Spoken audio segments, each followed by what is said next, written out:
ছন্দদু ভৰি খেল হ'ব গতিৰ হ'ব হৃদয়তে গ'ল बड'लेण्डआव गिबि खेबनि थाखाय खुंजादों बड'लेण्ड CEM Cup 2025 रंजानायजों ग'ल बिटिआर नाङै खुंजानाय बे जोलुर बादायलायनायाव बाहागो लादों 3,760 क्लाब आरो 70,000नि खाथिफ्राम गेलेगिरिफ्रा बिटिआरनि गाहाय प्रमद बर'नि बादिब्ला हारि हारिसानि गेजेराव खौसेथि गायसननायजों लोगोसे लाइमोनफोरखौ फेग्रा मुवा बाहायनायनिफ्राय गोजानाव लाखिनाय देहायारि राफोद खालामनायजों लोगोसे इयुन जिउ राहा दानायाव खाबु जानायनि थाखाय बे बड'लेण्ड CEM Cup 2025 खौ खुंनाय जादों।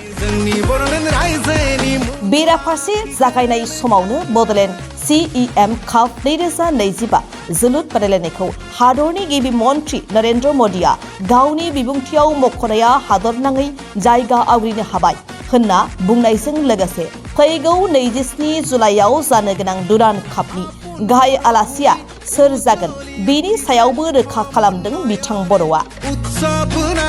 मैया अदालगुरियाव जालांनाय जिल्ला थाखोनि बड'लेण्ड CEM Cupनि फाइनाल बादायलायनाय हाबाफारियाव गाहाय आलासि महरै बाहागो लानानै बेफोरबायदि गोनां बाथ्राफोरखौ बुंथिना होदों बिटिआरनि गाहाय मावफुं सोद्रोमा प्रमद बर'आ। मख'नाय जायोदि बिटिआरनि गुबुन जिल्लाफोरजों लोगोसे अदालगुरि जिल्लायावबो थांनाय सानखालि खुंफुंजाबाय जिल्ला थाखोनि बड'लेण्ड CEM Cup जोलुर बादायलायनाय। अदालगुरि स्टेडियामाव खुंफुंजालांनाय जिल्ला थाखोनि बड'लेण्ड CEM Cup जोबथा एबा फाइनाल जोलुर बादायलायनायाव 1 गलनि फारागथियाव 32 नं बेरगाव बियाबनि हानजाया 37 नं दोनस्रि बियाबनि हेंथायै देरहासार जानो हायो। अदालगुरिनिफ्राय सोरांसार बाग्लारिनि हेफाजाबाव निउज डेस्क रिपर्ट बड'सा।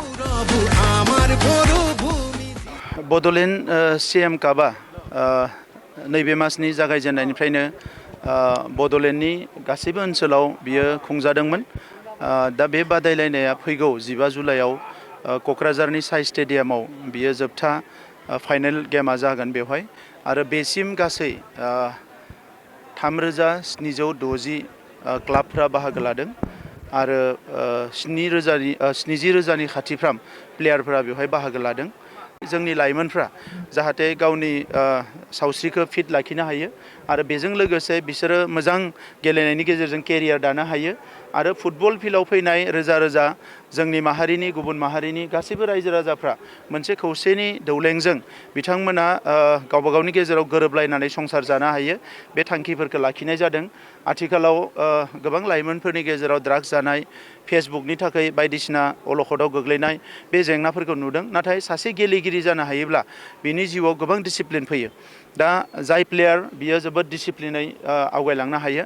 दा नंखायनो जोङो बेखौ लार्ज स्केलाव बोसोरफ्रामबो खुंनानै जोंनि ओनसोलनिफ्राय जाहाथे नेसनेल गेलेखाबाय इन्टारनेसनेल लेभेलनि प्लेयार बरननो हायो बेखौ थांखि लानाय जादों आरो CEM Cupआ बोसोरफ्रामबो जागोन आरो दाबा जानाय बायदिनो बे मोनफ्रोमबो VCDCआव मोनफ्रोमबो समस्तियाव मोनफ्रोमबो डिस्ट्रिक्टआव बिनि उनाव सेन्ट्रेलि जागोन। जोंनि भारतनि प्राइम मिनिस्टार बिथाङा जोंनि जे CEM Cup फुटबल बेखौ मख'नानै बे इनिशिएटिभखौ नेसनेल लेभेलाव मोनसे रिकगनेसन होदों।